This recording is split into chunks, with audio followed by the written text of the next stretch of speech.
नमस्कार, मैं हूं मनीष दीक्षित, लेकर आ गया हूं अंदर की बात। जो राजधानी का पुलिस महकमा है, उसके गलियारों में इन दिनों एक ही किस्सा बड़ा सुर्खियां बटोर रहा है।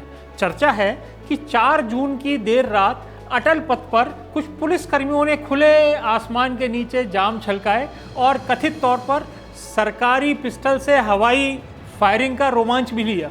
अगर फायरिंग हुई है तो आवाज़ भी हुई होगी, मगर जिन्होंने सुना या देखा उन्होंने खाकी के खौफ के चलते शायद चुप्पी साधना ही बेहतर समझा। इस दौरान कोई पेट्रोलिंग भी नहीं हुई। हैरत की बात तो यह है कि आला अफसरों की नाक के नीचे गोलियां चल गईं, लेकिन न कंट्रोल रूम को भनक लगी, ना पुलिस का खुफिया तंत्र जागा।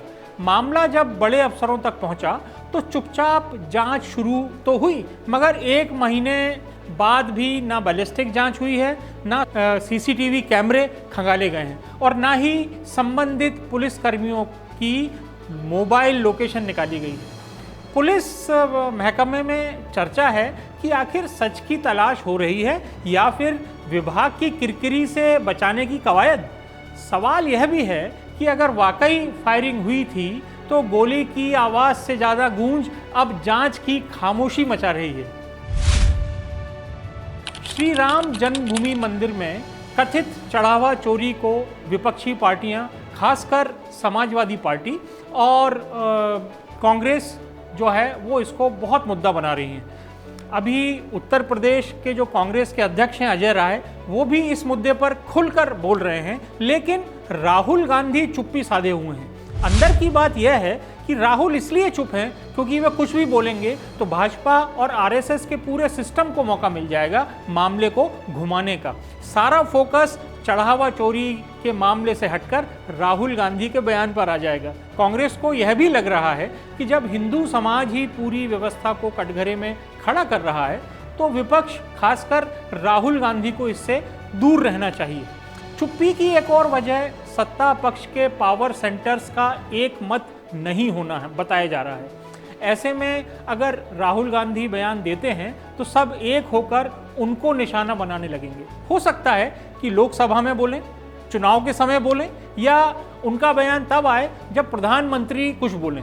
यदि अब बोले तो ऐसा ही होगा कि क्या बरखा कब कृषि सुखाने, क्योंकि ये मुद्दा अभी गर्म है। इस पे सभी को उम्मीद थी कि बड़े नेता कुछ अपना स्टैंड रखेंगे, मगर ये मुद्दा बीत जाने के बाद अगर राहुल इस पर बोलते हैं तो उसका कोई औचित्य नहीं रह जाता।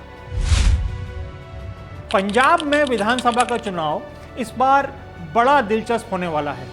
5 नदियों वाले इस राज्य में शायद पहली बार 5 से ज़्यादा पार्टियां दमखम से मैदान में उतरेंगी।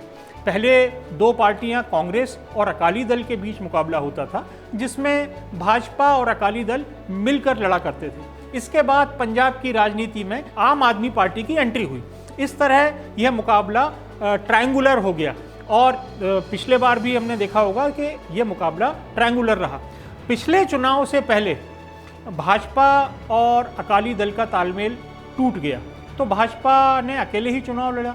इस तरह यह मुकाबला 4 कोणी हो गया। हालांकि मुख्य मुकाबला कांग्रेस और आप के बीच था। अकाली दल को सिर्फ 3, कांग्रेस को 18 और भाजपा नेतृत्व वाले एनडीए को सिर्फ 2 सीटें ही मिली। इस बार भी ये चारों पार्टियां तो मुकाबले में होंगी ही, नई पार्टी भी मैदान में है। वारिस पंजाब दे नाम से संगठन चलाने वाले अमृतपाल सिंह ने पार्टी बना ली है। वे खुद सांसद हैं और उनके साथ एक अन्य सांसद सिमरनजीत सिंह भी शामिल हो गए हैं।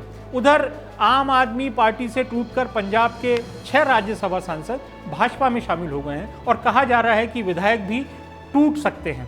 हालांकि अभी ये स्पष्ट नहीं है कि ऐसा होता है तो बंगाल मॉडल की तर्ज पर उनकी अलग पार्टी बनेगी या वे सीधे भाजपा में शामिल होंगे। जो भी हो, भाजपा का गठबंधन पिछले बार से ज़्यादा मजबूती से पंजाब चुनाव लड़ेगा और वो इस तैयारी से चुनाव लड़ रहा है कि उसको पंजाब में वो पश्चिम बंगाल के नतीजे दोहराए। सरकारों के काम अजब गजब ढंग से चलते हैं, खासकर यदि इससे कोई बड़ा ओहदेदार जुड़ा हो तो नियम कायदे की बात करने वाले अधिकारी भी आंखें बंद कर लेते हैं और सब नियम भूल जाते हैं। ऐसा ही कारनामा इन दोनों मध्य प्रदेश में हो रहा है, जिसमें पैसा सरकार का खर्च हो रहा है और काम मंत्रियों का किया जा रहा है। दरअसल मध्य प्रदेश के कुछ मंत्रियों ने आउटसोर्स कर्मचारियों की नियुक्ति करवाई है। किसी ने आधा दर्जन, किसी ने 1 दर्जन, तो किसी ने 2 दर्जन से ज़्यादा आउटसोर्स कर्मचारियों को रखा हुआ है। अंदर की बात यह है कि ये कर्मचारी मंत्री जी के विभाग का काम नहीं करते, बल्कि उनकी विधानसभा से जुड़े कार्यों को देखते हैं।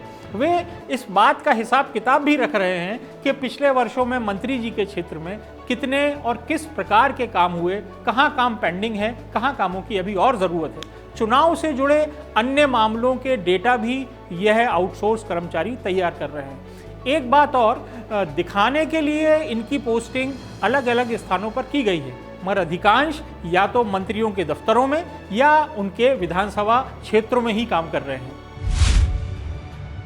संसद का मानसून सत्र ऐसे समय शुरू हो रहा है जब सरकार 2/3 बहुमत जुटाने के सारे जतन कर रही है।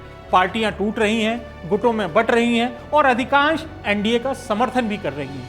माना जा रहा है कि सरकार ने लोकसभा और राज्यसभा दोनों में 2/3 बहुमत के करीब पहुंचने के लिए अपनी कमर कस ली है। दरअसल तमिलनाडु चुनाव के बाद डीएमके और कांग्रेस का नाता टूट चुका है।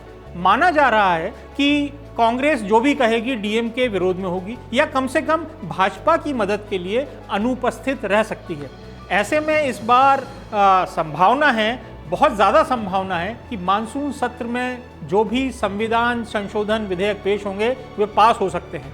संसद के पिछले विशेष सत्र में सरकार के पास 2/3 बहुमत नहीं होने से महिला आरक्षण संविधान संशोधन विधेयक लोकसभा में गिर गया था। दूसरा काम डिलिमिटेशन का होना है, उसको लेकर भी काफ़ी चर्चा है। इसके अलावा 130वां संविधान संशोधन विधेयक भी है। यह पहले भी आया था, लेकिन इसको जेपीसी को भेज दिया गया था।